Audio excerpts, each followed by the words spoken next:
फरमाने वाले हैं। फिर देख लीजिए एक ही सिफ्त अल्लाह के कुरान में सूरह हूद आयत नंबर 57 अल्लाह ताला फरमाता इन्ना रब्बी अला कुल्ले शैइन हफीज, यानी मुतकल्लिम की तरफ से कहा जा रहा है मेरा रब हर शय पे हफीज है। हफीज कौन है? बोलो हफीज कौन है?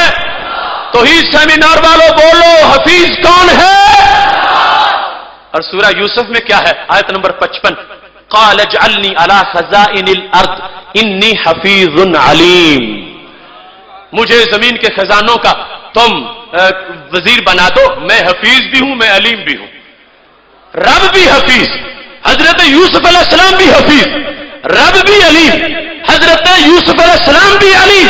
शिरक नहीं हुआ, वो हफीज और तरह, ये हफीज और तरह। हफीज का लफ्ज दोनों पे बोला गया, बल्कि खालिक़े कायनात का फरमान है सूरह राद आयत नंबर 11 है लहू मुअक्क़िबातुम मिन बैन यदैहि व मिन खल्फिही यहफ़ज़ूनहु मिन अम्रिल्लाह।